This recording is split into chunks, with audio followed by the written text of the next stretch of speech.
आज के संस्कारधानी टॉक्स के दूसरे एपिसोड के गेस्ट हैं हमारे। ये एक ऐसे आर्टिस्ट हैं जो अपनी कल्पना की दुनिया में कुछ ऐसा देख लेते हैं जो शायद हम सोच भी नहीं सकते। अगर मैं आपसे पूछूं कि आपको इंस्पिरेशन कहाँ से मिलती है इन पेंटिंग्स को बनाने की? जो पेंटिंग्स होती हैं वो मैं मनोभाव को ही अपना इंस्पिरेशन मानता हूँ। बहुत बार देखा गया है कि आपका आर्ट फॉर्म बहुत सारे लोग यूज़ करते हैं। मैंने शायद हज़ारों जगहों पर देखा होगा जहाँ पर आपकी बनाई हुई डिजिटल पेंटिंग यूज़ हो रही है। तो क्या परमिशंस ली जाती हैं? ये जो आपकी पेंटिंग्स होती हैं ना, एक्चुअल में ये बहुत ज़्यादा रिलेटेबल होती है। अगर जीवन का ज्ञान आपको कुछ चंद शब्दों में चाहिए तो अपने घर के बुजुर्ग के पास जाइए। दिनकर जी की कही एक बहुत अच्छी बात है जो कहती है कि मानव जब जोर लगाता है पत्थर पानी बन जाता है। कहते हैं कि जहां सोच बड़ी होती है वहां रास्ते अपने आप निकल आते हैं। और इस कथन को जो साक्षात इस कथन का जो प्रतिनिधित्व करते हैं वो आज हमारे सामने बैठे हुए हैं। आज के संस्कारधानी टॉक्स के दूसरे एपिसोड के गेस्ट हैं हमारे। इनके बारे में हम क्या कहें, ये एक ऐसे आर्टिस्ट हैं जो अपनी कल्पना की दुनिया में कुछ ऐसा देख लेते हैं जो शायद हम सोच भी नहीं सकते। आप भी अगर उस कल्पना को देखना चाहते हैं, आप भी अगर उस कल्पनाओं को जीना चाहते हैं तो निखिल मिश्रा क्रिएशंस के पेज पर जाइए और एक बार ज़रूर देखिए। तो जो आज के हमारे गेस्ट हैं इनको मैंने डीडी नेशनल पे देखा है।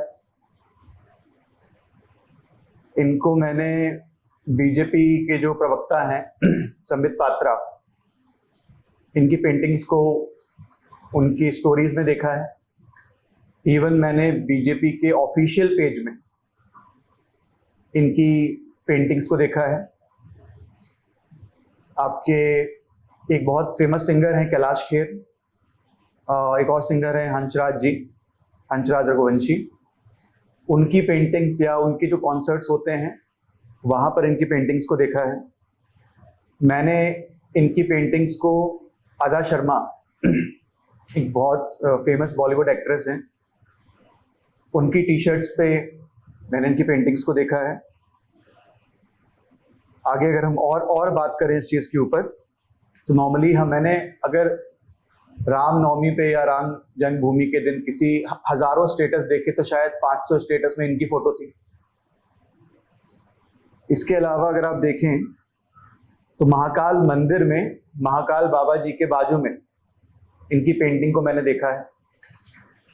और अगर हम आगे बात करें, इंडिया ही नहीं, इंडिया के बाहर भी अगर हम जाते हैं तो बहुत सारी जगहों पर इनकी पेंटिंग बिकती हैं या लोग इनकी पेंटिंग्स को सराहते हैं। मैंने दुबई के कुछ बहुत फेमस लोगों के पास इनकी पेंटिंग्स को देखा है। ये वो हैं जिनका नाम हार्वर्ड वर्ल्ड बुक रिकॉर्ड्स में है। ये वो हैं जिनका 2 डायमेंशन का जो वर्क होता है, 2D वर्क होता है। जैकी श्रॉफ और राधिका आप्टे की starrer movie okay computers, right, okay computers में भी इन्होंने अपना काम काफ़ी अच्छा काम दिखाया है। इवन जग्गू दादा जो हैं, जैकी श्रॉफ जो हैं, उनके स्टेटस में अगर आप कोई पेंटिंग देखते हैं तो वो इनकी पेंटिंग होती है। कभी आप इनकी पेंटिंग्स को मीराबाई चानू के स्टेटस में देख लेते हैं। कभी ढूंढू जस्ट चिल बोलने वाले संजय मिश्रा जी जो हैं ये उनके साथ दिखाई पड़ते हैं। तो कभी ये दिखाई पड़ते हैं टेलीविज़न के बहुत फेमस एक्टर जिन्होंने श्री राम का किरदार निभाया है, अरुण गोविल जी। तो कभी ये अपनी पेंटिंग्स के साथ उनके साथ दिखाई पड़ते हैं मेनली। कभी आप इनकी पेंटिंग्स को सोनी टीवी पे देख सकते हैं, कभी आप इनकी पेंटिंग्स को डीडी नेशनल पे देख सकते हैं। तो आज मैं स्वागत करना चाहूँगा निखिल मिश्रा का। नमस्कार निखिल, नमस्कार। कैसे हो आप? बहुत बढ़िया। बहुत बढ़िया। सो आपको निखिल बोले या शुभम बोले? जो आपका मन है। चलिए बढ़िया। सो निखिल, सबसे पहले तो मेरा एक बहुत बहुत बेसिक क्वेश्चन है आपसे कि इतनी सारी अचीवमेंट्स गिना दी मैंने, मतलब और भी थी पर मैंने सोचा कि लिमिटेड रखते हैं। इतना सब होने के बाद भी इतने डाउन टू अर्थ कैसे रहते हो आप? इतना ज़मीन से जुड़ा हुआ इंसान कैसे? मेरे ख्याल से सब आशीर्वाद ही है भगवान का। और मतलब ये जो भी बातें हैं ये सब अचीवमेंट्स हैं, बट मैं बहुत लाइटली लेता हूँ। मैं बस यही सोचता हूँ कि कहीं ना कहीं आशीर्वाद है भगवान का, इसके कारण ये सब जो भी हो रहा है। बाकी मैंने तो कुछ ऐसा किया नहीं है। अगर मैं आपसे पूछूं कि आपको इंस्पिरेशन कहाँ से मिलती है इन पेंटिंग्स को बनाने की? जो पेंटिंग्स हैं मैं दिमाग से नहीं बनाता, मैं मन से बनाता हूँ, मैं अपने दिल से बनाता हूँ। और मैं बस उसको फॉलो करता हूँ। मतलब जो आपके दिल में आ रहा होता है वो आप कोशिश करते हो कि कलम लो अपनी डिजिटल वाली और उसको उकेर दो, जी। है ना? बट मैंने ना निखिल बहुत माइन्यूट चीज़ें देखी है, बहुत छोटी छोटी डिटेलिंग देखी है। जैसे कि हम जब आपकी श्री रामचंद्र वाली फ़ोटो देखते हैं तो उसमें जो इमोशंस हैं, मतलब जब आप उनका चेहरा देखते हो, जब आप उनके बाल देखते हो, जब आप उनके धनुष को देखते हो, इवन जो वो ड्रेस पहन रहे हैं, जो कपड़े उन्होंने पहने हुए हैं वो देखते हो, तो वो बहुत रियल लगते हैं। मतलब नॉर्मली क्या होता है ना, बहुत सारी पेंटिंग्स देखते हो, शायद उस पेंटिंग से आप रिलेट ना कर पाओ। उसका एक रीज़न ये भी हो सकता है कि आज के समय जो यूथ है ना, वो ऐसी चीज़ें देखना चाहता है। वो भगवान को उस नज़रिए से देखना चाहता है जो थोड़ा सा डिजिटली हो या डिजिटली इन्फ्लुएंस्ड हो सकता है कि ये भी एक रीज़न हो। बट हाँ, एक चीज़ मैं बहुत क्लियरली बोलूँगा आपको कि जो पेंटिंग्स आपकी होती हैं ना, वो बहुत टची होती है, एक्चुअल में टची होती है। मतलब हम उसको देख के ये रिलेट कर पाते हैं कि ये कुछ ऐसा है जो हम पहली बार देख रहे हैं। मैंने श्री राम को इस नज़रिए से कभी देखा ही नहीं, जिस तरीके से आप बनाते हैं। हम अपने ऑडियंस के लिए बोलेंगे ज़रूर कि उनकी पेंटिंग्स कंटिन्यूशन में दिखाएं। सो काफ़ी अच्छी पेंटिंग्स है निखिल। अब अभी आप बचपन की बात कर रहे थे, ओके, हम बचपन पे चलते हैं। मुझे आप ये बताओ कि निखिल मिश्रा का बचपन कैसा था? बचपन में नहीं पता था कि बचपन इतना खूबसूरत था। अब फील होता है। हाँ, अब फील होता है। कैसा था बचपन? मतलब कहाँ से पढ़ाई की आपने, आपकी स्कूलिंग कहाँ से हुई, और उस सोसाइटी में जहाँ पर लोग डॉक्टर बनना प्रेफर करते हैं, इंजीनियर बनना प्रेफर करते हैं, आपने जहाँ पर पेंटिंग जैसी चीज़ों को एक हॉबी की तरह लिया जाता है, यू आर समबडी, आप एक ऐसे इंसान हैं जिसने उसको हॉबी को अपना कैरियर बनाने का या कैरियर बनाने की तरफ आप आगे बढ़े उसमें। तो ये कितना मुश्किल था? कुछ चैलेंजेस थे या नहीं थे? तो आप सबसे पहले तो ये बताओ कि बचपन कैसा था आपका?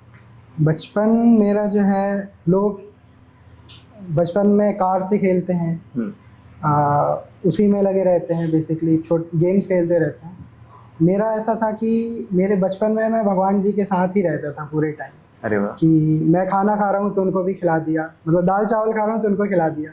ऐसा सब था मेरा बचपन। और कहीं ना कहीं मेरा मन लगा हुआ था। घर में मैं ज़्यादा रहता था, कहानियाँ सुनता था, भगवान की कहानियाँ सुनता था, दादी लोगों से स्टोरी सुनता था। जैसे पेंटिंग्स बनी हुई हैं तो इनके बारे में जानने की कोशिश करता था कि है क्या, इनको सीखने की कोशिश करता था। तो मेरा बचपन ऐसा था। बाकी लोगों को ये लगता था कि ये मतलब थोड़ा सा हट के काम कर रहा है, ये घर में रह रहा है, लोग मजाक भी उड़ाते थे। बट काइंड ऑफ था उस टाइम, ये पता नहीं था कि आगे क्या होने वाला है। बचपन से ऐसा ही था कि मुझे जो करना है तो वो मैं उसको करता था, मैं बहुत ज़्यादा सोचता था नहीं। ओके, देखो एक चीज़ होती है, जब हम बचपन में होते हैं ना निखिल, तो हमें बहुत सी चीज़ें पता ही नहीं होती कि हम क्या कर रहे हैं। बट जो हॉबीज़ होती हैं ना, वो कहीं ना कहीं जनरेट होना स्टार्ट होती हैं। आप हॉबी कैसे जनरेट करते हो या क्रिएट करते हो? आपने किसी को करते हुए देखा है ना, या किसी ने आपको उस चीज़ के बारे में अवेयर किया, तब आप उस चीज़ के बारे में सोचते हो। तो आपकी लाइफ में डिजिटल पेंटिंग जो थी वो किस तरीके से इंट्रोड्यूस हुई? तो नॉर्मली ट्रेडिशनल पेंटिंग तो मैं करता था बचपन से ही। इंटरनेट आया, ओके, तब मैं देखता था कि बहुत सारी पेंटिंग्स हैं, कुछ डिजिटल पेंटिंग भी हैं। और मैं देखा करता था कि सुपर हीरोज बहुत अच्छे बन रहे हैं, बाकी सारे कैरेक्टर्स बहुत अच्छे बन रहे हैं। लेकिन जब अपने भगवान की बात की जाए, जो मैं बचपन में बनाया करता था, तो मैं सोचता था कि इनका भी कुछ अलग स्वरूप क्यों नहीं हो सकता है। लेकिन उस रिस्पेक्ट को ध्यान में रखते, क्योंकि वो एक अलग फील है, ये बहुत अलग फील है। अब मुझे ये था कि जो मैं सोच रहा हूँ, मैं कैसे इसको, मतलब जो मैं सोच रहा हूँ मैं बना कैसे दूँ। तो बस वही सब चलता रहता था मेरे मन में, और मुझे डिजिटल पेंटिंग ने काफ़ी प्रभावित किया, और मैंने फिर ट्राई किया, और वो धीरे धीरे हो गया। तो कभी आपके दिमाग में ये नहीं था कि आपको डॉक्टर बनना है, इंजीनियर बनना है, या फैमिली से ऐसा कोई प्रेशर नहीं आया? एक्चुअली ऐसा मैंने सोचा नहीं था कि मुझे बनना क्या है, बट मुझे ये पता था कि मेरा मन कहाँ लग रहा है। बचपन से क्लियर था, 12th के बाद भी क्लियर था कि मुझे क्या करना है, मेरा मन कहाँ लग रहा है। कीपैड वाला मोबाइल चल रहा था उस टाइम, और मैंने काफ़ी सारी रिसर्च कर ली थी, इंस्टीट्यूशंस के नाम देख लिए थे कि कहाँ पे मैं आर्ट सीख सकता हूँ, एनिमेशन सीख सकता हूँ। उसी टाइम मुझे पता चल गया था कि बहुत महंगे कोर्स हैं। तो फिर वही है रेगुलर। अब तो आपने ऑप्शन यही था कि डिजिटल आर्ट की ट्रेनिंग कहाँ से लिया, मतलब ये कौन सा कोर्स किया है? सबसे पहले तो मैंने कंप्यूटर ही सीखा। घर में कंप्यूटर आया, भैया लोगों का कंप्यूटर लिया, उनसे माउस होता है उसमें ड्राइंग करना चालू किया, MS पेंट में। ओके। तो कहीं ना कहीं डिजिटल पेंटिंग की शुरुआत वहाँ से हुई। माउस से ड्रॉ करना काफ़ी कठिन होता है, मुश्किल होता है, बट मैंने काफ़ी सारी पेंटिंग्स बनाई, और बस मुझे पता था कि अभी मैं कमी कहाँ कर रहा हूँ, उसको बेटर करना है। धीरे धीरे और भी टूल्स सीखते। तो ये आपने पर्सनली खुद से ही सीखा है सब कुछ, या इनिशियल लेवल पे तो मैंने सीखा। इसके बाद मुझे पता था कि मैं जो कर रहा हूँ इससे मैं खुश हो सकता हूँ और कोई खुश नहीं होगा। मुझे पता है प्रोफेशनली सीखना पड़ेगा, और इसको शार्प करना बहुत ज़रूरी है। अगेन अब इसके लिए आपको फिर इंस्टीट्यूशन से सीखना होगा, कुछ एक्सपर्ट से सीखना होगा। तो आप गए किसी इंस्टीट्यूट? मैं इंदौर गया था। 12th के बाद कुछ 3-4 साल मैंने दुनिया भर के डिग्री डिप्लोमा किया, ITI किया मैंने, इंग्लिश स्टेनो किया। मुझे पता था कि मुझे क्या करना है, और जब मैं स्टेनो की क्लास जाता था तो एक स्टूडियो था, एनिमेशन सिखाता था। तो वहाँ पे भी अब मेरे पास पैसे तो थे ही नहीं, तो मैं वहाँ काम करने जाता था, उनके प्रोजेक्ट में काम करता था, और काम करते करते थोड़ा बहुत सीखा। फिर मुझे पता चल गया कि मुझे एटलीस्ट इंदौर तो जाना चाहिए। इंदौर गया मैं हिम्मत करके, और वहाँ पे गया इंस्टीट्यूट में, पता चल गया नहीं हो पाएगा। फिर होता है ना कई बार आपकी किस्मत में क्या, आपको खुद ही नहीं पता रहता।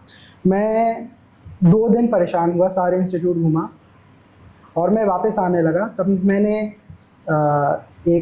उसी इंस्टीट्यूट से एक स्टूडेंट जा रहा था, उसका नाम भी अंशुल था। ओके। तो उससे मैंने बात करी, थोड़ा सा पूछा उसके बारे में, उसको मैंने अपनी कंडीशन बताया कि मेरे पास देखो भाई पैसे तो नहीं है। उसने मुझे एक सजेशन दिया कि आप ऐसा करिए, एक सर हैं गुरप्रीत सर, वो इस इंस्टीट्यूट में पढ़ाते थे, अब वो घर में काम करते हैं और कुछ बच्चों को पढ़ाते हैं, आप उनसे मिल लो।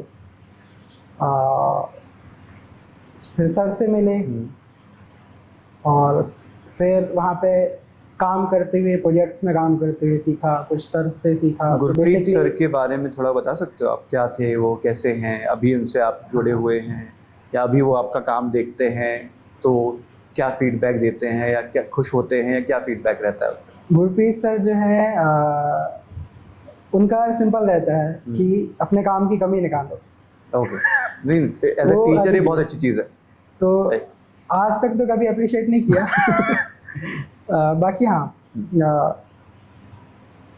काम करते हुए सीखो, अपनी कमी निकालो, उसको सुधारो, बस यही एक फॉर्मूला है जो मैं आज भी अप्लाई करता हूँ। हर पेंटिंग में मैं कमी निकालता रहता हूँ। जैसे राम जी की पेंटिंग वायरल हुई, इसमें भी बहुत सारी मिस्टेक्स हैं, बट कोई बात नहीं, आगे इम्प्रूवमेंट एरिया होते हैं कि हम कितना इम्प्रूव कर सकते हैं उनको। तो बेसिकली यही प्रोसेस रहता तो है। गुरप्रीत सर जो आपके हैं वो कमियां निकालते हैं, ये बहुत अच्छी चीज़ है। कहते हैं जो टीचर होता है ना वो एक कुम्हार की तरह होता है। जी जी वो आपको बाहर से शेप देने के लिए मिट्टी को मारता पीटता तो रहेगा, पर अंदर से एक सॉफ्ट हैंड चलता रहता है ताकि वो आपको शेप देते रहे, और ये बहुत ज़रूरी है। मैंने भी बहुत सारे टीचर्स को देखा है जो सामने तो नहीं बोलते कभी कि आपने बहुत अच्छा किया, बट वो अप्रिसिएशन होता है, वो दिखता है, उनकी आंखों से दिख जाता है, बहुत सारी चीज़ें होती हैं। एक ऐसा इंसिडेंस निखिल, अब थोड़ा सा ना आपके बचपन में जाते हैं, थोड़ा सा कोशिश करते हैं आपको छोटा जो बच्चा निखिल है, क्योंकि जो भी पेंटर होते हैं, जो भी आर्टिस्ट होते हैं ना, उनकी लाइफ जो होती है ना वो कहीं ना कहीं उनकी लाइफ में जो इंसिडेंट्स हुए हैं इसी कारण आज वो जो हैं वो बन पाए। आपके जो विचार होते हैं वो आपके पास से जुड़े हुए होते हैं, राइट। सो अगर मैं आपसे पूछूं कि 5th क्लास के पहले का कोई भी एक ऐसा इंसिडेंस जो आपको याद हो, जो आपके दिमाग में अभी भी घर करके बैठा हो, वो क्या कुछ भी हो, डजंट मैटर, वो स्कूल से जुड़ा हो, कहीं से जुड़ा हो, तो 5th क्लास के पहले का कोई इंसिडेंस जो आपको याद हो वो आप बताओ। 5th क्लास की भी पहले की बात है। मेरी एज क्या थी मुझे पता नहीं है। गांव में यही होता है कि बाहर बढ़िया खटिया बिछा करके सो रहे हैं खुले आसमान में। वैसे ही सब लोग, सारे बच्चे लोग सब सोए हुए थे, आसमान को देख रहे थे। उसी टाइम बिजली कड़की ओहो। और सब लोग डर रहे थे, पता नहीं क्या हो रहा था, बट वो आसमान में मैंने कुछ एक शेप देखा। ओके। और वो मुझे एक देवी जी का चेहरा दिखा, उसमें थोड़ा एक शेप दिखा कहीं ना कहीं। तो एक वो था जो अभी भी है, कि आसमान में देखा तो लाइटिंग कैसे आ रही है, Right. स्ट्रोक्स कैसे आ रहे हैं, वो स्ट्रोक्स एक फेस कैसे बन रहा है, एक पूरा कैरेक्टर कैसे बन रहा है, वो feel स्ट्रोक्स क्या आपकी है। फोटोज में दिखते हैं फिर, क्योंकि ये पूरी जो पेंटिंग है, अगर मैं अभी रिलेट कर पा रहा हूँ कि अगर श्री राम को भी हम बादलों में देखें कभी तो वो इस तरीके से दिखेंगे, बिल्कुल। बिजली गिरते हुए आपकी माँ नर्मदा की पेंटिंग अगर हम अब रिलेट कर पाए। ओके। तो स्टार्स भी जो आप देख रहे होंगे कहीं ना कहीं वो एक स्टार्स में भी डॉट हम कनेक्ट कर सकते हैं। तो कहीं एक बहुत बड़ी, मुझे पता नहीं था कि मतलब क्या इशारा है क्या है, बाकी किसी को नहीं दिखा, मुझे ही दिखा। मैंने पूछा कि क्या ऐसा कुछ दिखा, तो किसी ने बोला नहीं दिखा। तो ठीक है, हालांकि काफ़ी एज कम थी मेरी, बाकी क्या था मेरे को इतना याद नहीं है, बट वो एज अ मेमोरी है, वो बहुत बड़ी बात है। और अभी मेरे को जब मैं अपनी पेंटिंग देखता हूँ तब मुझे याद आता है कि अच्छा हाँ कभी आसमान में पेंटिंग देखी थी मैंने। तो कहानी वही होती है कि मैं सोचता नहीं, मैं दिमाग नहीं लगाता हूँ अपना आर्ट करने के पहले। मैं कुछ टारगेट लेकर के नहीं बैठा रहता कि मेरे को ये करना है वो करना है। मैं बस अपने फील्ड में आता हूँ और मेरे को जो समझ में आता रहता है मैं ड्रॉ करता रहता हूँ। कहीं ना कहीं एक वही कारण है। तो निखिल, जब आप मिलते हो, जैसे आप बहुत सारे बड़ी बड़ी हस्तियों से मिल चुके हो, मैंने देखा है आपका इंस्टाग्राम भरा पड़ा है कि हर कोई आपको फॉलो कर रहा है, आपको देख रहा है, आप मिल चुके हो। तो जब आप उनको अपनी पेंटिंग्स दिखाते हैं तो उनका क्या फीडबैक रहता है, क्या रिस्पॉन्स रहता है? मोस्टली तो सभी ने अप्रिशिएट ही किया है। मतलब क्या बताते हैं वो उस पेंटिंग को लेके कि क्या यूनिक है? क्या वो रेगुलर पेंटिंग से कंपेयर करते हैं? बिकॉज जैसे अरुण गोविल जी से आप मिले, श्री राम का जो रोल करते हैं, तो उनका क्या फीडबैक था? उनकी पूरी टीम ने मेरा काम देखा हुआ है। उन्होंने तो 1-2 घंटे बैठा के अप्रिशिएट किया। क्या कन्वर्सेशन चल रहा था उनसे जब आप उनके साथ थे? वो क्या जानना चाह रहे थे आपसे, या उन्होंने क्या बताया आपको? जी, तो बेसिकली उनकी जो टीम है काफ़ी अच्छी टीम है, और उनसे कांटेक्ट अभी भी है, और उन्होंने काम देखा पूरा। मतलब मेरा पूरी प्रोफाइल उन्होंने ओपन कर लिया, सारी टीम बैठ गई, उन लोग एक एक पेंटिंग रिव्यू करते आ रहे हैं। देन वो उसमें डिस्कस कर रहे हैं कि आप ये कैसे यूनिक कर रहे हैं, इसमें क्या अलग है, इसकी कलर थीम क्या है।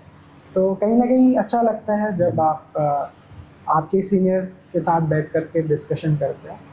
तो वो काफ़ी पॉजिटिव फीडबैक, काफ़ी पॉजिटिव था वो। कैलाश खेर जी से जब आप मिले थे तो वो कैसा एक्सपीरियंस था? कैलाश खेर जी से जब मैं मिला था तब मैंने श्री राम जी की पेंटिंग नहीं बनाई थी। ओके। कैलाश खेर जी ने मुझे बस यही बोला था मेरा काम देख करके कि धर्म संस्कृति से जुड़े रहो, बहुत आगे जाओगे। उन्होंने जो बोला वो एप्लीकेबल हो रहा है आज। हाँ, आप जुड़े हुए हैं, आप बहुत आगे जा रहे हैं। चलो बढ़िया। लेकिन एक ना क्वेश्चन मेरे दिमाग में आता है, जब भी हम बात करते हैं पेंटर्स की, आर्टिस्ट की, चाहे वो किसी भी फॉर्म का आर्टिस्ट हो, किसी भी सिंगिंग वाले सेक्शन में ले लें, आप म्यूज़िक में ले लो, आप डिजिटल आर्ट में ले लो, पेंटिंग्स में ले लो, बहुत बार देखा गया है कि आपका आर्ट फॉर्म बहुत सारे लोग यूज़ करते हैं। मैंने शायद हज़ारों जगहों पर देखा होगा जहाँ पर आपकी बनाई हुई डिजिटल पेंटिंग यूज़ हो रही है। तो क्या परमिशंस ली जाती हैं? जैसे कि मैं अभी इनॉग्रेशन देख रहा था अयोध्या मंदिर का, उसमें मैंने देखा कि मोदी जी चल रहे हैं एयरपोर्ट में और पीछे आपकी पेंटिंग डिस्प्ले हो रही है। क्या ये परमिशंस ली जाती हैं? क्या कैलाश खेर जी ने परमिशन ली, या क्या हम बाबा ये जो आपके सिंगर हैं उन्होंने परमिशन ली, या क्या जो लोग आपकी पेंटिंग्स को अपने स्टेटस में डालते हैं क्या वो परमिशन लेते हैं? कंसेंट होता है या नहीं होता? देखिए, बात ये होती है, सबसे पहले सबसे ज़रूरी बात ये होती है कि इंटरनेट में हज़ारों करोड़ों पेंटिंग्स हैं। आज एआई से आप 1 मिनट में कितनी सारी पेंटिंग्स बनवा सकते हैं, लेकिन इतनी सारी पेंटिंग होने के बाद यदि कोई आपकी पेंटिंग सिलेक्ट करता है, इवन फॉर स्टेटस, आपके लिए बहुत बड़ी बात होनी चाहिए। तो मैं अपने आप को बहुत सौभाग्यशाली मानता हूँ कि किसी ने मेरा काम सिलेक्ट किया। लेकिन जब ये बात कुछ कमर्शियल लोग करते हैं तब थोड़ा सा रहता है, क्योंकि मेरा जो भी घर चलता है वो पेंटिंग से ही चलता है, तो उनको परमिशन लेनी चाहिए, बट तो लोग कोई परमिशन लेता नहीं लेते। 90% तो 99% लोग नहीं लेते हैं। ओके, तो इसके रिगार्डिंग कभी आपने कोई एक्शन लिया? क्योंकि मैं जहाँ देखता हूँ श्री राम, वहाँ पर आपकी पेंटिंग मुझे ज़रूर दिखती है। सो अगर मैं एक्चुअल में देखूँ तो आपका सारा एफर्ट जो भी आप कर रहे हो वो वेन में जा रहा है। तो क्या आप एक्चुअल में इसके रिगार्डिंग कभी कोई स्टेप लिया आपने या नहीं लिया? एक्चुअली बात ये होती है कि ये मेरे लिए बहुत एक्स्ट्रा काम है। मैं ऑलरेडी बहुत कुछ कर रहा हूँ, अब मैं थोड़ा लोगों से बात करने लगूँ अपने पेंटिंग के बारे में, थोड़ा एक्स्ट्रा काम है। लेकिन मुझे पता है सबसे पहले क्या करना है। मैंने सबसे पहले पेंटिंग को कॉपीराइट करवाया है, रजिस्ट्रेशन बहुत ज़रूरी है, मैंने वो करवा लिया है। अब अकॉर्डिंगली करेंगे, जो भी एक्शन लिया जाएगा वो देखा जाएगा। बाकी सबसे पहले तो मैंने उसे प्रोटेक्ट किया है, और देख रहा हूँ मैं कैसे और हेल्प मिल सकती है इसमें। बाकी जी, the best part is Nikhil कि आप ये बोल रहे हो सबसे पहले तो कि लोग पेंटिंग यूज़ करते हैं, ये आपके लिए बहुत सौभाग्य की बात है। ये अच्छी बात है भी कि लोग आपकी पेंटिंग यूज़ कर रहे हैं, बट आपका कोई भी चीज़ कोई इस्तेमाल करता है तो उसको कंसेंट लेना चाहिए। एंड मैं ये सजेस्ट करूँगा कि आप ज़रूर इसके रिगार्डिंग कोई ना कोई स्टेप्स लीजिए, क्योंकि क्या होता है ना, जितने भी सेक्शन हैं सोसाइटी के जहाँ पर हम हॉबीज़ को फॉलो करते हैं, वहाँ पर फाइनेंशियल स्टेबिलिटी नहीं है। मुझे ऐसा लगता है कि इतना लोग पैसे नहीं कमा रहे। तो एक क्वेश्चन मैं आपसे भी पूछना चाहूँगा कि आपको क्या लगता है, डिजिटल आर्ट फॉर्म में लोग पैसा कमा पाते हैं या नहीं कमा पाते? देखिए, बहुत अलग पार्ट होता है। एक अच्छा काम करना और उससे अच्छे पैसे कमाना बहुत अलग अलग पार्ट है। दोनों के लिए थोड़ी एक्सपर्टीज चाहिए होती है, जो कि बहुत सारा समय निकलने के बाद भी आपको नहीं आती। बहुत अलग अलग पार्ट है, इसको सेपरेट कैसे कर रहे हैं आप, ये बहुत मैटर करता है।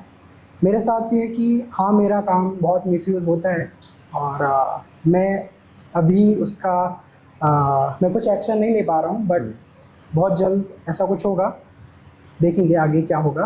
बाकी मेरा मेन फोकस रहता है मैं कैसे अभी सबसे पहले स्किल को और शार्प करूँ और लोगों तक पहुँचूँ।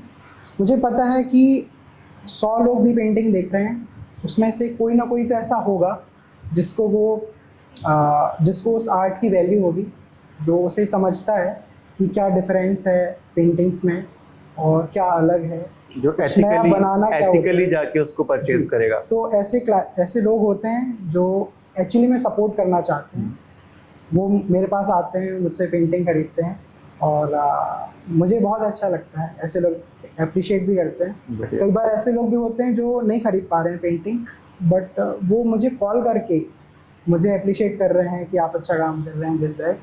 तो वही है कि देखिए, दुनिया है, हर प्रकार के लोग हैं, नेगेटिव है, पॉजिटिव है, आपको किस में फोकस करना है ये आपके ऊपर है। Exactly. तो मैं मोस्टली पॉजिटिव लोगों में ध्यान देता हूँ, लेकिन अब जो नेगेटिव लोग हैं उनकी लिमिटेशंस जो है, लिमिट है, वो क्रॉस भी करते हैं। मेरे चैनल में स्ट्राइक कर देते हैं लोग उल्टा। ओके। मेरे जो ओरिजिनल वीडियोस हैं, आप राम जी की बात कर रहे हैं, उसी वीडियो में मेरे को क्लेम कर दिया गया।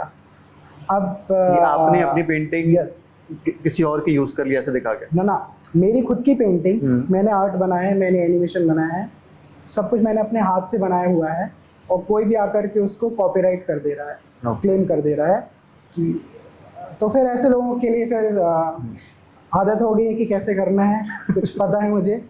फिर मैंने एक एक्शन लिया, बेचारे का चैनल चले गया।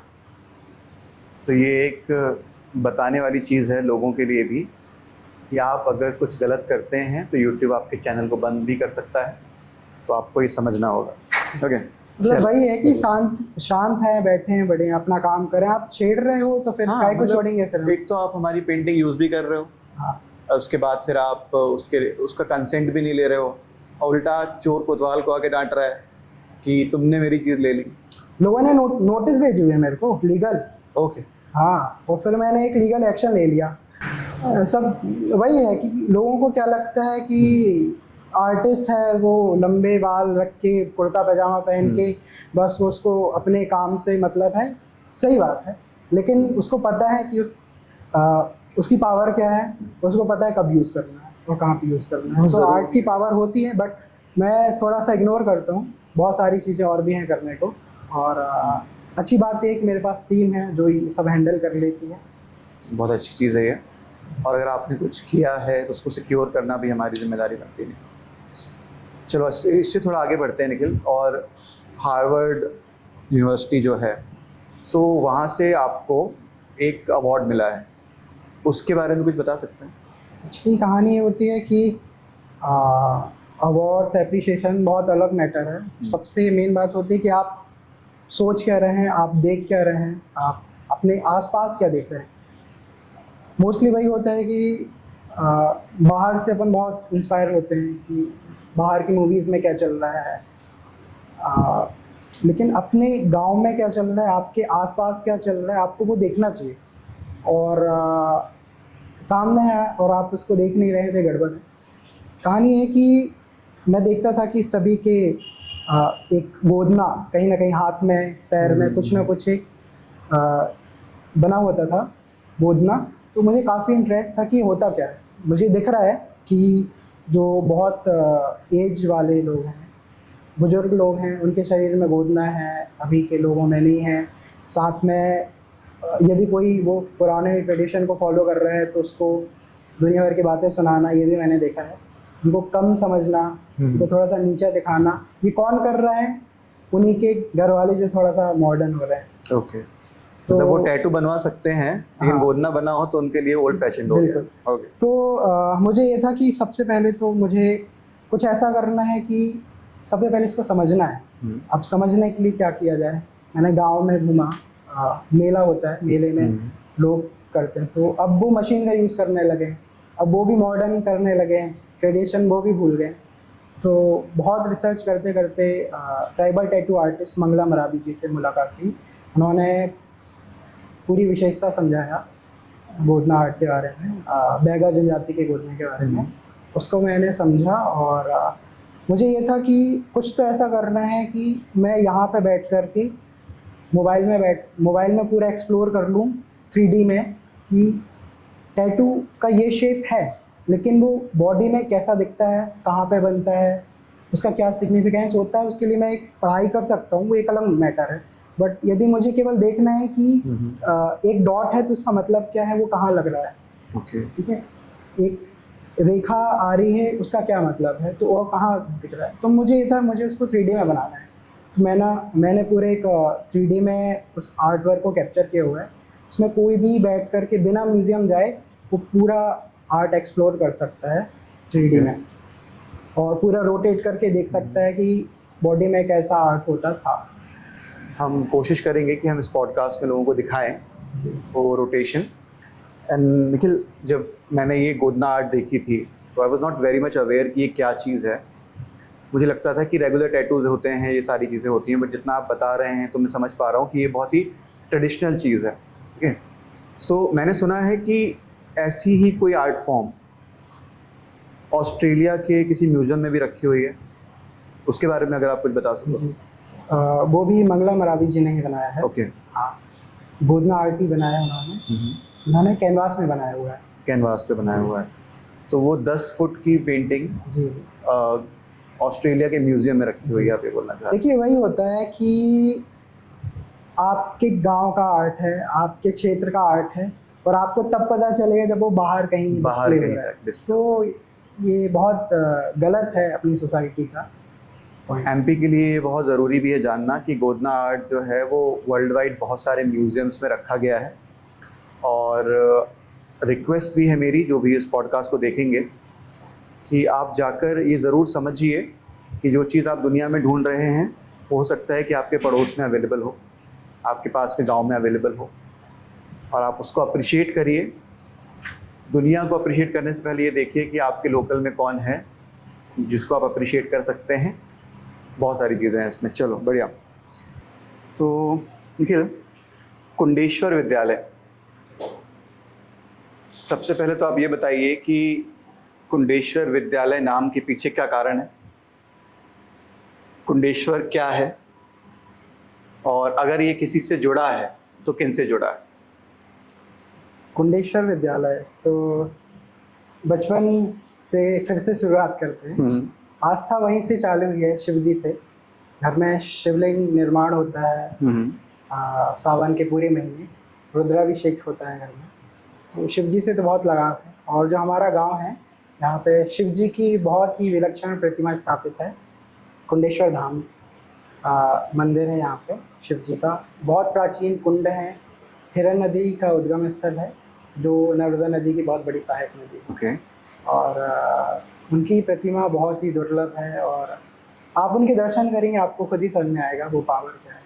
तो क्या पर्यटन स्थल है, वो लोग आते हैं देखने, या क्या है यहाँ पे? वो एक धार्मिक स्थल है, मंदिर है शिव जी का। ओके। सभी जगह शिवलिंग के रूप में भगवान विद्यमान रहते हैं, यहाँ पे साकार रूप में है। मतलब शिवलिंग में आपको शिव दिखते हैं, ये बोलना चाह रहे साकार रूप में उनका चेहरा है। हैं? अच्छा। सशरीर उनका विग्रह है। तो वहीं से कुंडेश्वर महाविद्यालय, वहाँ से कुंडेश्वर विद्यालय आया। तो एक्चुअली बात ये थी कि सेवा कार्य ही चल रहा था। स्टार्टिंग ऐसे होती है, जब मैंने आर्ट स्टार्ट किया तो मैंने काफ़ी सारे आर्ट बनाए। फिर मुझे लगा कि अपने गांव के लिए तो कुछ करना चाहिए, और जब गांव की बात आती है तो याद आते हैं कुंडेश्वर महादेव। उनका मैंने एक आर्ट बनाया था। उनका जब मैंने आर्ट बनाया तो उनकी मैंने आंखें जो बनाई हुई थी थोड़ा सा वो रियलिस्टिक टाइप की लगी। फिर मेरे मन में ये विचार हुआ कि मैंने जो बनाया है क्यों ना मैं ऐसा श्रृंगार करूं महादेव का। तो मैंने श्रृंगार किया महादेव का, और मेरे मन में ये विचार आया कि मुझे चांदी के नेत्र लगाने हैं, तब वो स्वरूप पेंटिंग से थोड़ा मैच होगा। इसके लिए हम काफ़ी भटके, चांदी के नेत्र लगवाना है, थोड़े बड़े होते हैं, और इतना बजट था नहीं। एक समय ऐसा आया कि जब मैंने पेंटिंग से पैसे कमाए और अपने सारे दोस्त लोगों को इकट्ठा किया, उनसे बोला कि भाई कुछ करना है। तो एक सोनी जी हैं, जितेंद्र सोनी जी, तो जितेंद्र भैया ने बनवाया, और ऐसा था कि जैसे वो कंप्लीट हो गया अब हमें उनको पेमेंट करना है। तो जब हम लेने गए उन्होंने पेमेंट नहीं ली, उन्होंने बोला मेरी तरफ से आप नेक्स्ट मंदिर में नेक्स्ट बार मैं पेमेंट लूँगा। तो अब हम लोग भी शौक में गए लगाने, तो उनको फिट नहीं हो रहे थे। फिर वापस आए भैया के पास, ये फिट नहीं हो रहे हैं, तो उन्होंने थोड़ा सा उसको ऐसे बेंड किया, अब जा कर के देखो फिट हो गए। तो कहीं ना कहीं एक वो शुरुआत थी हमारी। टीम बनी मंदिर की साफ सफाई करते हुए कुंडेश्वर महादेव की कृपा से। तो ऐसे स्टार्ट हुआ। इसके बाद फिर हमने एक कोचिंग स्टार्ट करी। कोचिंग के बाद फिर हमने नेक्स्ट ईयर ही स्कूल। तो ये कुंडेश्वर स्कूल जो आपने खोला है, कुंडेश्वर विद्यालय जो आपने खोला है, इसका विचार कैसे आया? एक डिजिटल आर्ट का फॉर्म जहाँ पर आप बहुत फेमस हैं, जहाँ पर हर कोई आपको जान रहा है, वहाँ से फिर अपने गांव में आकर, अपने क्षेत्र में आकर एक स्कूल खोलना, ये ट्रांजिशन जो होता है, ये ट्रांजिशन कैसे हुआ, क्यों हुआ? सबसे पहले तो गांव लौटने की कहानी। तो जो हमारे गांव का नाम था, हमें चेंज करना था। और मैं जब इंदौर में ही था तो मैंने इनको कॉल किया, अपने सभी दोस्तों को, कि भाई गांव का नाम चेंज करना है ना। ठीक है, क्या क्या रख दें, सब सोचे। हमने कहा कुंडेश्वर। तो ऑफिशियली ये नाम चेंज हो चुका है? यस। तो फिर टीम ने सभी लोग बैठे, मैं वहाँ से बोला कि हाँ भाई ऐसा ऐसा करना है। सब ने सब उसमें राजी हो गए, सबको नाम बहुत पसंद आया।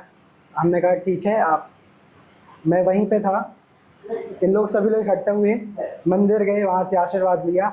उसके बाद एक मुहिम चालू कर दी कि हमारे गांव का नाम कुंडेश्वर धाम। फिर धीरे धीरे धीरे सभी लोगों ने इसका समर्थन किया। जितने गांव हैं, स्पेशली अमित, सतीश, मिथुन, राहुल, इन सभी लोगों ने बहुत सहयोग किया।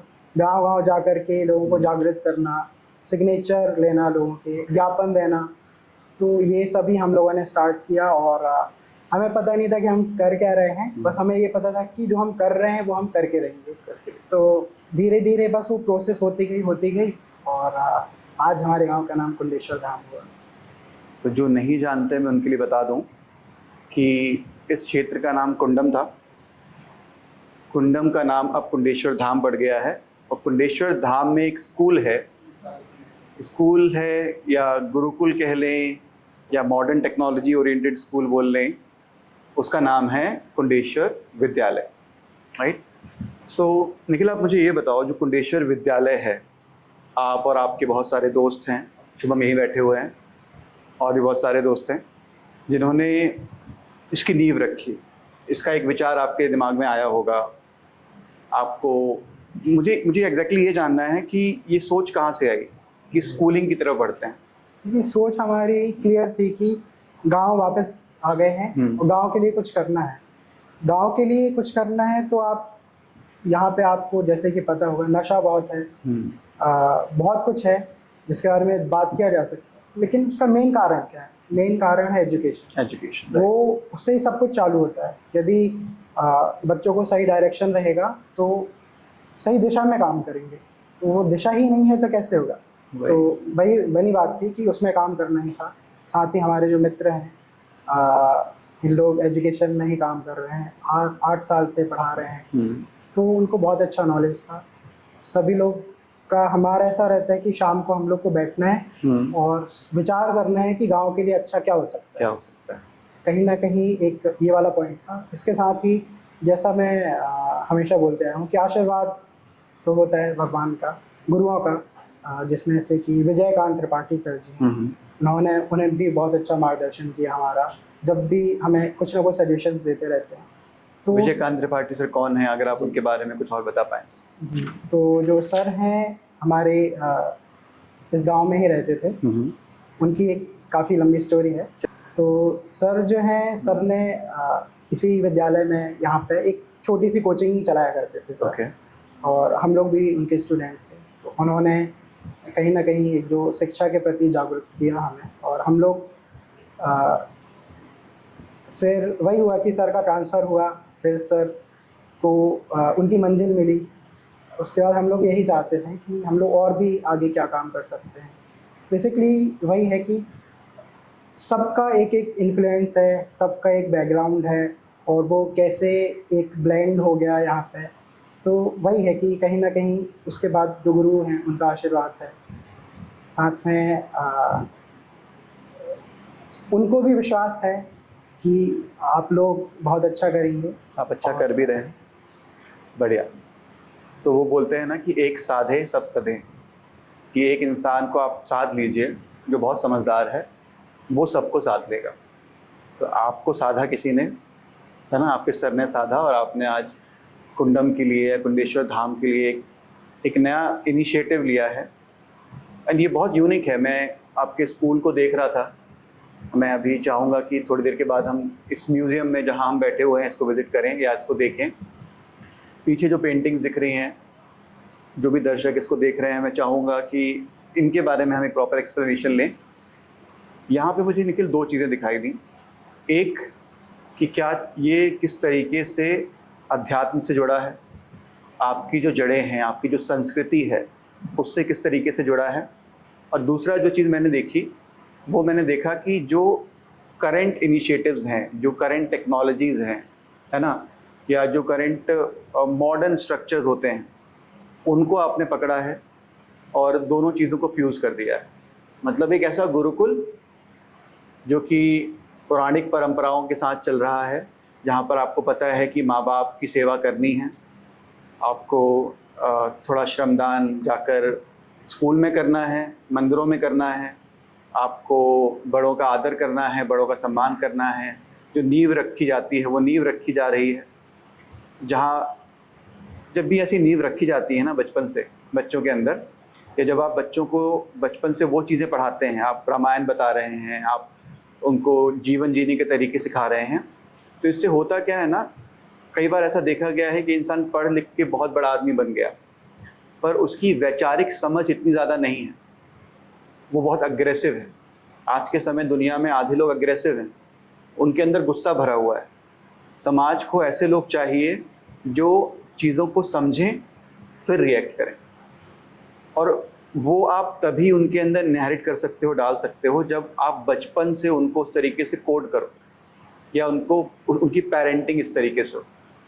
एग्जाम्पल लेते हैं कि एक बच्चा है जो एक ऐसे माहौल में है जहाँ पर माँ बाप लड़ रहे हैं, कोई संस्कारों की बात नहीं हो रही, पिता आ रहा है, लड़ रहा है, माँ पे हाथ उठा रहा है, वो बच्चा क्या सीखेगा? पिता को नशे में देख रहा है, वो बच्चा क्या सीखेगा?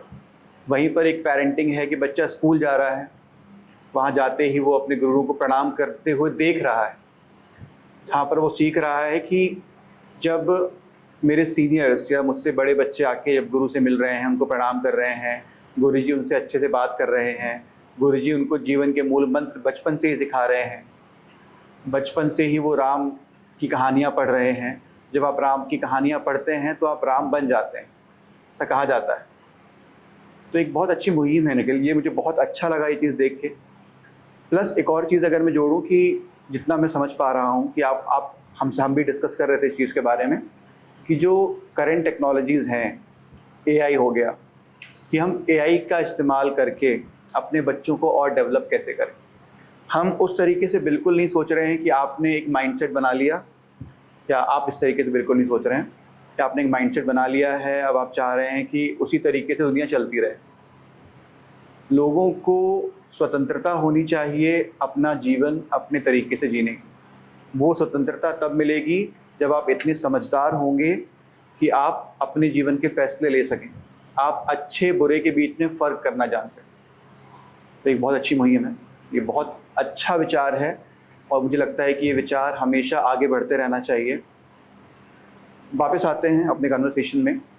आपने ये स्कूल खोला, आपने उसके आगे मैं सुना है कि एमबीबीएस डॉक्टर्स आके आपकी जिन्होंने नीट निकाला है वो पढ़ाते हैं। लेकिन ये बहुत अच्छा इनिशिएटिव है आपके स्कूल का, और मुझे लगता है कि इस पद्धति को फॉलो करते हुए आगे बहुत सारी चीज़ें और होंगी, और एक बहुत अच्छा एग्जाम्पल सेट कर रहे हैं आप दुनिया के लिए। मुझे आपसे ये जानना है पर्सनल लेवल पे कि निखिल के जीवन का मूल मंत्र क्या है, निखिल के जीवन की इंस्पिरेशन क्या है?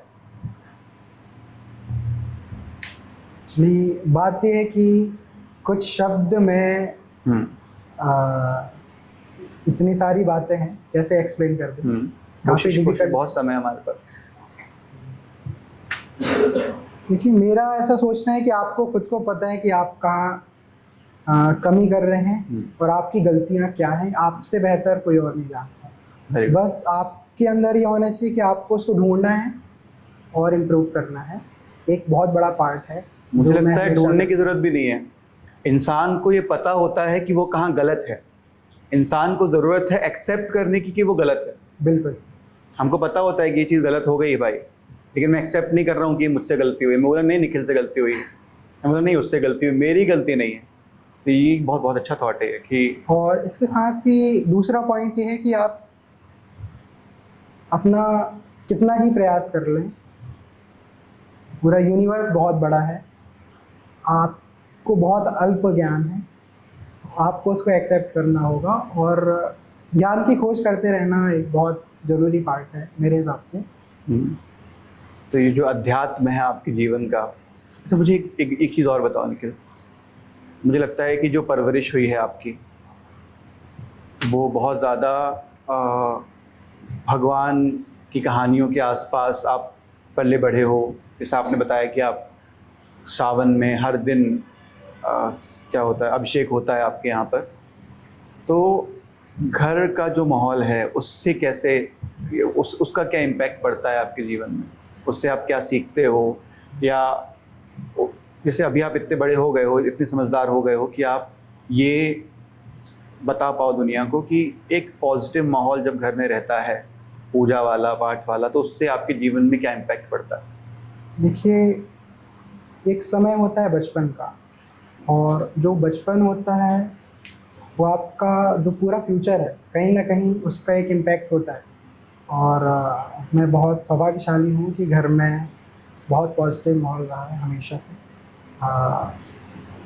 और जो आप देखते हैं वो आप सीखते हैं। देखिए, बहुत सारी बातें होती हैं जो आपको हम बैठाल करके ज्ञान देंगे, आपको नहीं समझ में आएगा। आप जो देखेंगे वो आप सीखेंगे। सेम हम स्कूल में वही अपनाते हैं कि हम इन बच्चों में अपना बचपन देखते हैं। हम चाहते हैं कि लोग बात को सुने नहीं, बात को समझें, बात को देखें और उससे सीखें। तो कहीं ना कहीं वही है कि जो बचपन है बहुत इम्पोर्टेंट रोल रहता है। देखिए, हम ये कंट्रोल नहीं कर सकते हैं कि बच्चे का इस स्कूल के बाहर क्या माहौल है, क्या देख रहे हैं वो, उसमें कोई कंट्रोल नहीं कर सकता। लेकिन जो हमारे हाथ में, हमें उसकी कोशिश करना है। तो मैं ये समझ पा रहा हूँ कि आप ये कहना चाह रहे हो कि जो बचपन में आपको चीज़ें नहीं मिली, जो रिसोर्सेज नहीं मिल पाए, वो शायद आप यहाँ बच्चों को प्रोवाइड करना चाह रहे हैं। समझ रहे? चलो बढ़िया। तो ये तो सारी पॉजिटिव चीज़ें होगी निखिल। एक चीज़ मुझे आप और बताओ कि जब आपने स्कूल खोला, ये विद्यालय ओपन किया, तो कैसी प्रॉब्लम्स आई और क्या क्या प्रॉब्लम्स आई? प्रॉब्लम तो प्रॉब्लम ही थी, लेकिन हमारा ऐसा होता है कि हमें अपने मन की करना है। अब स्कूल खोल रहे हैं, स्कूल खोल रहे हैं तो बेसिक जो है उसमें काम होना है, विच इज़ एजुकेशन। एजुकेशन में हमने काम किया। टीचरों में हमारे पास वही टीचर हैं जिनका आंसर ये होता है कि उनको पढ़ाना क्यों है। पहला क्वेश्चन। उसमें जो सिलेक्ट होता है जो हमारी विचारधारा, और बेसिकली वही है कि उसमें हमारा काम हुआ। फिर हमने सोचा कि चलिए ठीक है, आप स्कूल बना रहे हैं, अच्छा है, लेकिन इसमें और क्या अच्छा हो सकता है। अब बेसिक तो है, और इसमें और अच्छा क्या हो सकता है। तब हमने वही फिर से अपने बचपन को याद किया, और कहीं ना कहीं विचार था हमारे मन में कि ये जो पेंटिंग बनाई जाती हैं, भी बना करके पूजा हुई, उसके बाद फिर है ना, फिर कोई कुछ पता नहीं, फिर नेक्स्ट कब बन रही है पता नहीं। तो मुझे ये था कि इसको मैं म्यूज़ियम में रखूँगा। मैंने ऐसा सोचा था, कभी मैंने सोचा था कि पेंटिंग्स को मैं म्यूज़ियम में रखूँगा। जब इस स्पेस को देखा मैंने, तो मुझे लगा यार यहाँ पे मैं पेंटिंग रख सकता हूँ, और पेंटिंग तो मेरे को म्यूज़ियम में रखना था, क्यों ना मैं इसी को म्यूज़ियम बना दूँ। तो काइंड ऑफ यहाँ पे पैसा नहीं खर्च हुआ, केवल आपका मन कहाँ लग रहा है वो खर्च हुआ। तो ये सब कुछ फ्री का है। ये जो लगा हुआ है, ये जो बर्तन वाला सेक्शन है, ये हमारे दोस्त को कुछ दहेज में मिला हुआ था। उसके बर्तन है, कुछ उसके पापा को मिला हुआ था, पिताजी को मिला हुआ था, वो सब रखा हुआ है। साथ में आगे तो घर के ही औजार हैं, खेत से ले आए हम लोग। आगे जो पूरा कलेक्शन है ट्राइबल ज्वेलरी का, वो हमें एक व्यक्ति ने दिया। अपना पूरा कलेक्शन दे दिया हमारी इस सोच को देखते हुए कि आप अच्छा काम कर रहे हैं, हमारी तरफ से ये सपोर्ट। Very good. तो ऐसे करके ये काम हुआ। साथ में ये जो मिट्टी का काम है, ये अगेन सतीश। तो जो ये पॉडकास्ट देख रहे हैं, मैं उनको बता दूं कि हम जो पॉडकास्ट शूट कर रहे हैं ये एक म्यूज़ियम के अंदर शूट कर रहे हैं। सो अभी क्योंकि हम 2 डायमेंशन में ही देख सकते हैं एक वक्त पे, तो आपको ये पेंटिंग्स दिख रही हैं, पर एक्चुअल में हम चारों तरफ से मल्टीपल आर्ट फॉर्म से घिरे हुए हैं। एंड मैं कोशिश करूँगा निखिल के साथ कि हम हर एक आर्ट फॉर्म को देखें, समझें और उसके बारे में और डिटेल डिस्क्रिप्शन ले सकें। हाँ निखिल बताइए। ठीक है, इसी के बारे में एक्सप्लेन हाँ। कर। इसके आगे जो मिट्टी वाला पोर्शन रखा हुआ है कि इको फ्रेंडली में अपन कितना काम करते हैं, कितना कुछ सोचते हैं कि रिसर्च करते हैं, कुछ नया बनाते हैं। नया क्यों बना रहे हैं आप देखिए, पुराना क्या बना हुआ है। एग्जैक्टली। मिट्टी के जो काले बर्तन में खाना बनाया जाता था, हर किसी का एक महत्व है। तो वही है कि अपन नया सोचते हैं। अपन ने प्लास्टिक को चूज किया इनकी जगह, अब अल्टरनेट देखते हैं, इको फ्रेंडली बड़ी बड़ी बातें करते हैं एसी में बैठ के। And that is not even, वो हमारी हेल्थ के लिए भी अच्छा नहीं। हाँ, तो ये सब अपने गांव में है, ये सड़कों में रखा हुआ है, आप इसकी वैल्यू नहीं समझ रहे हैं। और यही चीज़ें अब लोग क्या करते हैं, इसी को थोड़ा सा टेफ्लॉन कोटिंग करके या कुछ चीज़ें ऐड करके अब नरेटिव आ रहे हैं कि आप मिट्टियों के बर्तन पे बनाइए, हेल्थ के लिए अच्छा है, आपको हार्ट डिसीज थोड़ा सा लोगों को ब्रांडिंग चाहिए। राइट, इनको ब्रांडिंग नहीं मिल पाई शायद मिट्टी के बर्तनों को, अब मिल रही है। ये वही बात हो गई कि योगा क्यों कर रहे हैं, योगा क्यों कर रहे हैं, अब हर दुनिया योगा कर रही है। अरे वो साधु जी मेडिटेशन क्यों कर रहे हैं, अब दुनिया मेडिटेशन कर रही है स्ट्रेस दूर करने के लिए। तो बेहतर है कि आप अपनी जड़ों से जुड़ें। मतलब एक एग्जाम्पल मुझे याद आ रहा है, बहुत अच्छा है कि अरे देखो इंडिया में लोग नमक से ब्रश कर रहे हैं, है ना। अरे नमक कौन करता है, अरे कोयले से ब्रश कर रहे हैं, दांत में राख घिस रहे हैं। अब वही कोलगेट कंपनी या वही जो कंपनीज हैं वो टूथपेस्ट में नमक ऐड करके ला रही हैं। वही कंपनी कह रही है कि भाई ये चारकोल मिक्स टूथपेस्ट। कहने का मतलब ये है कि आप या व्यक्ति मॉडर्नाइजेशन में इतना गुम जाता है ना कि वो ये समझ नहीं पाता कि जो हमारी पुरानी चीज़ों में है, हमारे अध्यात्म में है या फिर हमारे आयुर्वेद में है, वो एक्चुअल में बहुत इम्पॉर्टेंट था हमारे लिए। हम ऑलिव ऑयल की बात करते हैं, हम कहते हैं कि हमको ऑलिव ऑयल खाना चाहिए, नॉट गुड, हेल्थ के लिए अच्छा होता है, राई यूज़ नहीं करनी चाहिए, बट एक्चुअल में ये चीज़ बिल्कुल सही नहीं। तो बहुत ज़रूरी है ये समझना कि जो पहले था वो सही था। सबसे पहले यही समझना बहुत ज़रूरी है कि आपके पास है क्या। एग्जैक्टली। आपको खुद नहीं पता कि आपके घर में क्या क्या है और आप दुनिया भर में ज्ञान दे रहे हैं। आपको पता ही नहीं कि आपके घर में जो बैठा हुआ बुजुर्ग है उसको क्या आता है। आप क्यों नहीं पूछ रहे उससे, आप स्टोरी पूछिए, आप अपने परिवार के बारे में पूछिए, आप अपने ट्रेडिशन के बारे में पूछिए। आपको क्या नहीं बता सकता वो, बट आपको जानने की इच्छा ही नहीं है। उसका कारण है कि जो आप देख रहे हैं सोशल मीडिया में, आपको वही दिख रहा है। तो वही कहानी है कि आपको सबसे पहले जो आपके सामने है, जो आपका घर परिवार है, आपका गांव है, यदि आपने वहाँ पे कुछ नहीं किया तो, और आप बात करते हैं इंटरनेशनली कुछ करने की, यदि आपने वहाँ कुछ नहीं किया तो आपको हक नहीं है बोलने का। तो बस एक छोटा सा कंट्रीब्यूशन है कि मुझे अपने गांव के लिए कुछ करना है। तो जो आपने बात बोली ना कि अपनों के साथ समय बिताइए, अपने बुजुर्गों के साथ बैठिए, किसी ने एक बहुत अच्छी बात बोली निखिल कि अगर जीवन का ज्ञान आपको कुछ चंद शब्दों में चाहिए तो अपने घर के बुजुर्ग के पास जाइए, आप उनके साथ बैठिए, क्योंकि जिस दुनिया में आप जी रहे हैं उस दुनिया को वो जीत चुके हैं। बहुत ज़रूरी है कि अपने बड़ों के साथ आप बैठिए, बुजुर्गों से सीखिए। हो सकता है कि आपको नए पैमाने मिल जाएं आगे का जीवन जीने के लिए। भैया जैसा कि आपने जो इनिशिएट लिया है, आप भी वही कर रहे हैं। गांव के बच्चों का कैसा सपोर्ट करना चाह रहे हैं आप, कृपया आप उसके बारे में थोड़ा बताइए। ओके, तो एक तो ना जब भैया शब्द इंसान सुनता है ना तो अंदर से व्यक्ति भाव विभोर हो जाता है काफ़ी अच्छा लगता है भैया सुन के। निखिल रिश्ते में मेरे भाई भी लगते हैं। निखिल सर्वार्थ जो है ना, ये एक इनिशिएटिव है जबलपुर के लोगों को रोज़गार देने के लिए, जो हमारी जड़ें हैं ना उनको मजबूत करने के लिए। तो सर्वार्थ जो है ये एक आईटी कंपनी है, एक ऐसी आईटी कंपनी जो ग्लोबल प्रोजेक्ट्स पे काम करती है। ग्लोबल प्रोजेक्ट्स कहाँ से हैं? यूरोप से हैं, अमेरिका से हैं। और अब हम ये चाहते हैं कि ये ग्लोबल प्रोजेक्ट्स जो हमारे हैं ये हम पुणे, बेंगलोर में एग्जीक्यूट ना करके जबलपुर और महाकौशल का जो एरिया है वहाँ पर एग्जीक्यूट करें, आसपास के लोगों को रोज़गार दें। बट उसमें दिक्कत ये आ रही है कि बच्चे हमारे इतने ट्रेंड नहीं हैं। अब क्योंकि वो ट्रेन नहीं है तो हम ये सोच रहे हैं कि पहले हम उनको ट्रेन करें। हमारा एक कोर्स भी हम लॉन्च कर रहे हैं, इसका नाम Wolfgang plate circle of excellence है।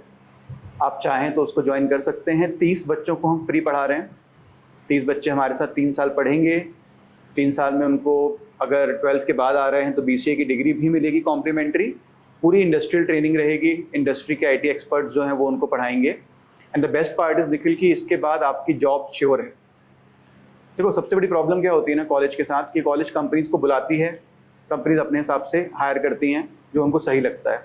हमारे साथ ये प्रॉब्लम ही नहीं है, हम खुद ही कंपनी हैं और आज के समय पर हमें 400 लोगों की ज़रूरत है, बट वो 400 बच्चे इतने ट्रेंड यहाँ नहीं मिल पा रहे हैं। इसलिए हमारी कोशिश है कि हम लोगों को ट्रेन करें, उसके बाद उनको अपनी कंपनी में जॉब दें। हर साल कम से कम 100 से 150 जॉब्स सरवार निकालेगी जबलपुर के लिए।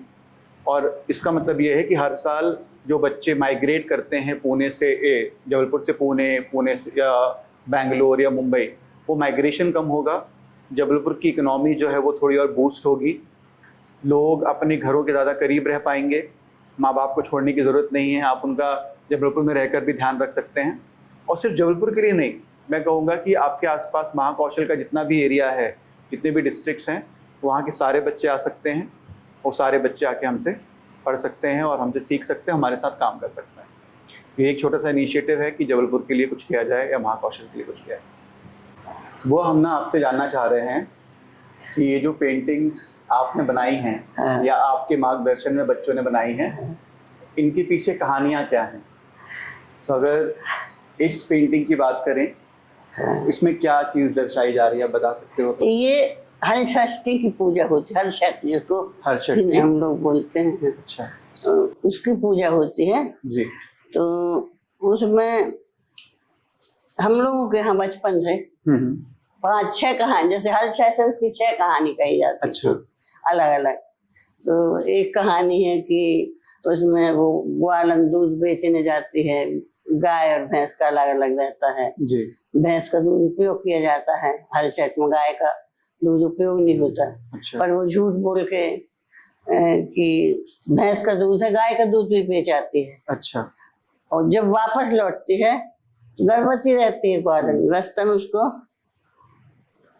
नहीं जाते ही समय बच्चा हो जाता है रास्ते में। अच्छा। हाँ, और वो बच्चे को एक पलाश के पेड़ के नीचे सुला के और चली जाती है बेचने की, जल्दी से बेच आए जी। और वापस लौट जाएंगे। वो झूठ बोल के बेच आती है कि गाय का दूध नहीं है, भैंस अकेले का दूध है। पास वाली सब महिलाएं ले लेती हैं और वो वापस आती है तो देखती है कि उसके बच्चे के ऊपर एक हल चला दिया किसी ने, तो उसका पेट फट गया, बच्चा खत्म हो गया। जैसे उसने देखा तो उसको लगा कि हमने पाप किया, आज व्रत थी सब महिलाएं और हमने झूठ बोल के दूध बेचा है, इसलिए हमारा बच्चा खत्म हो गया। तो वही कांटे से उसका पेट में 2 कांटे लगा के सिल देती है वो पेट, और वहीं झाड़ के नीचे सुला के बच्चे को फिर वापस जाती है और सबको बताती है कि हमारा दिया दूध दही कोई उपयोग नहीं करना, क्योंकि वो गाय भैंस का मिला था। जितनी महिलाएं सुनती हैं सब आशीर्वाद देती हैं, भगवान इसका भला करे, नहीं आज हमारा व्रत खंडित हो जाता। तो जब वो वापस आती है तो बच्चा जीवित हो जाता है। और वो जैसे हलचट माता ने उनके दिन लौटाए वैसे सबके दिन लौटाए, ऐसा। तो यहाँ बनी है, ग्वालन बनी होगी कहीं जी, दूध बेच रही होगी। बताओ रे भैया। ये मैं समझ पा रहा हूँ, ये शिव जी और माता ये पार्वती, शिव पार्वती, ये पूरे गणपति जी भगवान दिख तो रहे हैं, ये हर पूजा में रहते हैं। अच्छा, पूरे ये भगवान, श्री राम हनुमान जी हैं ये? हाँ हनुमान जी। आप बता दो। ये अच्छा, ग्वालन है वो हल जो अच्छा। हाँ। और ये अच्छा, ये हल उनके पेट पे चला गया। हाँ। अब ये शायद सबको बता रही हैं। नहीं, और भी है, गाय बनी है, भैंस बनी है। अच्छा अच्छा, ये गाय बनी हुई। पूजा में जो भी सामान लगता है वो सब है। मेन कहानी यानी कि ग्वालन वाली जी जी जी है, उसको वो हल बना है, बच्चा है छोटा सा। जी, ये यहाँ पर। हाँ जी, ये बच्चा भी दिख रहा हाँ है। हाँ हाँ हाँ। अब वो ये वाली कहानी किस चीज की है? ये रक्षाबंधन की है। रक्षाबंधन दर्शा रहे हैं। वो यम और यमुना जी की कहानी है। इसमें क्या हुआ था? वो यमुना जी रहती हैं और रक्षाबंधन का दिन रहता है और यम कहीं चले जाते हैं, आते नहीं है। वो बहुत दुखी रहती है कि हम राखी किसको बांधेंगे। तो यम और यमुना जी भाई बहन हैं? हाँ, अच्छा। भाई बहन। तो फिर आ जाते हैं, रक्षाबंधन था, यम वो कहीं थे यम जी। और उनको आना था कि हमारी बहन इंतजार कर रही होगी, वो आ जाते हैं, फिर रक्षाबंधन होता है। तो वो वही दर्शाया गया है। हाँ, वो ये वाली पेंटिंग, इसमें मैं हनुमान जी देख पा रहा हूँ, गणपति जी देख पा रहे हैं, सूर्य देवता हैं। हर कहानी में प्रथम तो देवता पूरे रहते हैं हर उसमें। और ये है नेवला नवमी, नेवला नवमी की, नेवला नवमी की है ये। नेवला बने हैं, वो नवमी माता बनी है ये, अंदर पूरे में नेवला बने हैं। तो ये नेवले हैं। हाँ, और ये नवमी मतलब 9 नेवला बने हैं। हाँ। अच्छा। और ये पालना बना, उसमें बच्चा है। इसके पीछे क्या कहानी है बुआ? इसकी ये कहानी है कि एक ब्राह्मण ब्राह्मणी रहते हैं। अच्छा। और उनको कोई बच्चे नहीं थे जी। तो वो एक नेवला पाले थे। अच्छा। और बच्चा जैसे उसको रखते थे, सब उसका पालन पोषण होता था, वो अच्छे से रहता था घर में। और उसके कारण क्या हुआ कि उनको बच्चा भी हो गया है। अच्छा। बच्चा हो गया, छोटा सा बच्चा। और वो पानी लेने जाने लगी तो नेवला से कहती है, बेटा तुम अपने भाई को ध्यान रखना, हम पानी लेके आते हैं। जी। उतने में क्या होता है कि एक सांप आता है और बच्चे के पास जाने लगता है। जी। तो वो नेवला सांप को मार डालता है, अलग कर देता है। अच्छा। और बच्चा सुरक्षित रहता है। तो जैसे ही वो माँ आती दिखी उसको पानी लेके, तो नेवला दौड़ा माँ को बचाने के लिए, भैया को बचा लिए। और माँ ने देखा तो नेवले के मुंह में खून लगा था। तो उसको ऐसा लगा कि ये बच्चे को इसने खा लिया और वो एक घड़ा ले लिया था, वो गिर गया उसके ऊपर, नेवले के ऊपर। नेवला खत्म हो गया। जब अंदर आके देखा तो बच्चा ठीक था और सांप मरा था।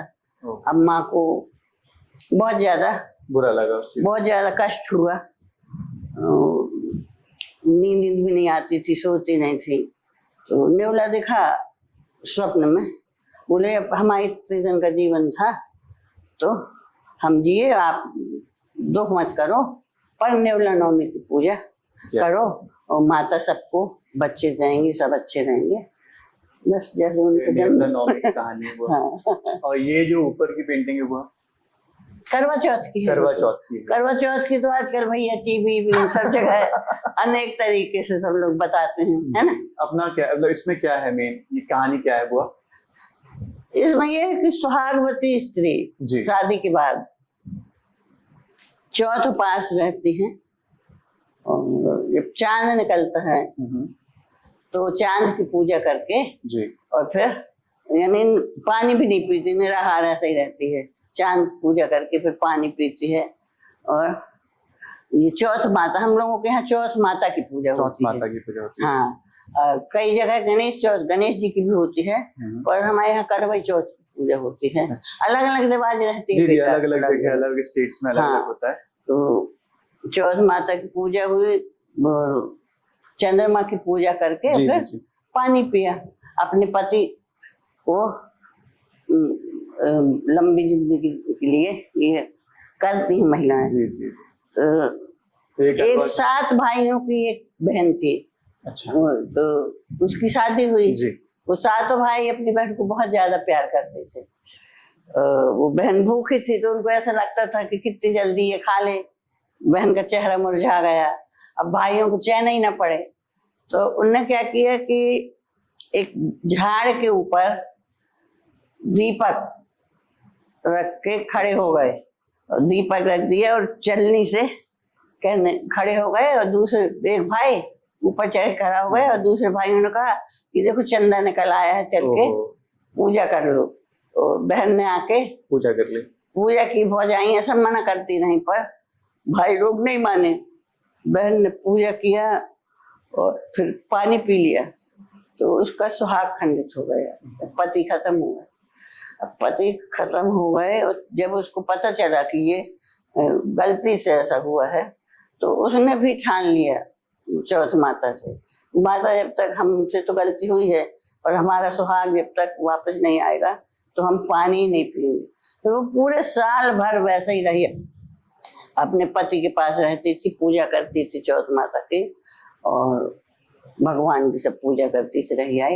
एक साल में उनका पति चौथे वाले दिन जीवित हो गया और बड़े बहुत अच्छे से पूजा की उनने नियम से, जैसे उनके दिन लौट रहे थे सबके लौटे हैं। जी जी सब लोग प्रसन्न रहे। तो भी एक चित्र जो होता है वो कितनी कहानियां बोल जाता है ना वो। हाँ, ये किस चीज की पेंटिंग हुआ? ये जो है नीचे ये चौथ, ये भी यानी कि सकट चौथ, संकट वाली चौथ माता की सुहागन है ये। और ये जो है भाई दूज की है, भाई दूज में जी जी जी ये बहनें हैं 7 और भाई है तो, और वो शाही बना है, शाही एक जी जी जी वो होता है पे जी ये। हाँ, ये शाही बना है तो इसकी भी कहानी है भाई दूज की। इसमें क्या है हुआ है? इसमें क्या है कि 7 बहन, अकेला भाई रहता है। अच्छा। तो 7 बहनें रहती हैं। 7 बहनें यहाँ दिखाई गई हैं, 3 3 6 एक साथ। हाँ, अकेला भाई। हाँ। तो अब ये 7 बहनें, इनकी शादी हो जाती है सबके जी और भाई छोटा रहता है। जी। अब भाई की शादी तय होती है और ऐसी तय होती है कि बहुत जल्दी शादी होना है जी। समय नहीं है। तो घर में माता पिता विचार करते हैं कि सब बहनों नहीं आ पाएंगी, दूर दूर हैं, तो लड़के से कहते हैं बेटा तुम छोटी वाली बहन को लिवा के ले आओ। तो कम से कम एक आध बहन तो शादी में शामिल रहेगी। अब भाई जाता है बहन के यहाँ लेने, तो बहन क्या है भाई को अपनी बनाती खिलाती है और रात में चकिया में आटा पीसती है वो कुछ नाश्ता बनाने के लिए, भाई को रास्ते के लिए। तो उसमें सांप दब जाता है चकिया में। हाँ हाँ, और वो आटा जहरीला हो जाता है। उसकी पूड़ी बना के वो भाई को रख देती है, भैया तुम चलो और हम घर का काम समेट के और आ रहे मिल जाएंगे, जब तक चलो धीरे धीरे। वो खाना बचा के रखती है तो गाय को देती है, कुत्ता को देती है, ऐसा सब नियम होते हैं घर में कि कुछ खाना बचा के, पहली रोटी गाय को, आखिरी कुत्ता को, ऐसा सब। तो कुत्ता को डालती है वो, और जैसे ही कुत्ता खाया, कुत्ता खत्म हो गया। उसको लगा कि कुछ गड़बड़ है खाना में, तो उसने जाके देखा चकिया में, चकिया पर जहाँ आटा पीसा था वहाँ सांप मरा था। तो वो जान गई कि ये जहर वाला आटा इसका खाना बन गया। तो वो जल्दी भागती हुई आई कि ऐसा कहीं ना हो कि भैया कहीं बैठ के खाना खा ले और गड़बड़ हो जाए। तो आई तो भाई पेड़ के नीचे आराम कर रहा था और खाना झाड़ के डगाल में टंगा था। तो उसने उस खाने को निकाला, वो गड्ढा खोद के खाना कड़ा दिया। भाई उठ गए तब, प्यास लगी है, बहन से बोला भैया, बोली कि यहीं पर नदी है, हम पानी लेके आते हैं। पानी लेने जाने लगी वो, तो नदी में वो केवट लोग थे, कहार लोग जी। वो शाही कांटा, इसके कांटा होते हैं, ये कांटा लगे हैं, कांटे लगे हैं। हाँ, ये कांटा लेके जा रहे थे। तो वो बहन पूछती भैया ये कांटा कहाँ ले जा रहे हो तुम? तो अरे कहती कुछ ना पूछो बहन, एक 7 बहनों का एक भाई है, उसकी शादी हो रही है, पर उसके ऊपर बहुत ज्यादा संकट है और कोई मिल जाता तो ये शाही कांटा उसको दे देते, जिससे कि उसके संकट दूर हो जाते। बहन ने सोचा कि ये तो हमारा ही भाई है, बताया उसने ये तो हमारा भाई है। तो उन्होंने कहा कि अब कई जगह खतरे हैं इसको और कैसा कैसा उपयोग करना है, सब बहन को समझा दिया। और बहन वहीं से पागल हो गई, यानी कि पागल नहीं हो गई, उसने जानबूझ के पागलों जैसे काम करने लगी। कहाँ आई भैया ने देखा कि बहन की कैसी स्थिति पर लेके आया, घर लेके आया तो लगन आई थी। तो वो अड़ गई, बोली कि नहीं लगन पहले हमारे हाथ में रखी जाएगी, उसके बाद भाई के हाथ में। सब लोग कहने लगे कि अरे अकेली आई है, अब बहन है, दे दो। तो लगन ले ली उसने अपने हाथ में, एक शाही का कांटा लगन में खोस दिया और भाई को दिया। फिर बाद में भाई को लगन दी गई। तो अच्छे से निर्विघ्न लगन का काम हो गया। अब बारात में जाने को तैयार हो गई कि हम भी जाएंगे बारात में। बारात में गई, द्वार चार में आगे आगे होकर गई और दरवाजे में उसने शाही का कांटा खोस दिया। बारात जैसे ही अंदर गई, उसके बाद दरवाजा गिर गया, पर बारात अच्छे से निकल गई। भावर पड़ रही थी रात मंडप के नीचे, वहां वैसे लेटी थी बहन पलंग पे, और भाई मुरझाने लगा भावर के समय। सब लोग कहने लगे कि बुलाओ पागल बहन को, क्या हो गया दूल्हे को देख। तो बहन उठी, उसने एक कांटा खोसा मंडप के ऊपर, और जौ का चारा था, वो ले जाके देखा तो सामने से शेर आ रहा था। तो जौ का चारा शेर को दे दिया, शेर ने वो जौ का चारा लिया और चला गया। अच्छे से शादी हो गई। अब शादी होकर घर आई तो रत जगह में बोली हम अपने भाई भौजाई के साथ ही में सोएंगे। ठीक है, सो। यहाँ महिलाएं गाना बजाना कर रही थी, वो अपने भाई भौजाई के साथ सो गई। आधी रात में सांप आया। सांप आया तो उसने उस सांप को मार दिया, टोकरी के नीचे ढाक दिया। फिर बढ़िया गाती बजाती, बढ़िया मस्त को साजी होके और आ गई महिलाओं के साथ गाना गाने लगी। बोले अरे तुम तो अच्छी हो गई अभी तक पागल। बोले हम पागल नहीं थे, लेकिन हमारे भाई के कारण हमको ऐसा सब करना पड़ा। भाई के ऊपर आफत थी, इसलिए हमने ऐसा किया। जैसे उसका भाई अच्छा रहे, सबके भाई अच्छे रहे। मतलब अगर सच में देखें ना बुआ, ये जितनी भी पेंटिंग्स हैं, ये सिर्फ कलाकृति नहीं है, इनके पीछे एक कहानी है। हाँ। जो व्यक्ति के जीवन को जोड़ती भी है। हाँ। अगर जितना आप बता सके हो या जितना मैं समझ पा रहा हूँ कि हर एक कहानी, हर एक चित्र कुछ कह रहा है, एंड ये बहुत बहुत जरूरी होगा। मतलब उस समय जब ये चीजें बताई जाती होंगी, लोग बैठते होंगे, सुनते होंगे। जो बुजुर्गों ने जो भी बनाया होगा, जैसा भी बनाया होगा, वो इसीलिए बनाया कि सब एक दूसरे से मिलजुल के रहें और एक दूसरे की भावनाओं को समझें, एक दूसरे की परेशानियों से सब इन्वॉल्व रहें, यानी कि सब शामिल रहें। किसी कोई परेशानी उसको समझें, उसको दूर करें, और या कोई ऐसे काम न करें कि जिससे कोई दिक्कतें आए। एक दूसरे का साथ दें। हाँ, एक बहन अपने भाइयों का साथ दे, भाई अपनी बहनों के लिए चांद जमीन पर ले आए। हाँ, हर कहानी कुछ कहती है बुआ।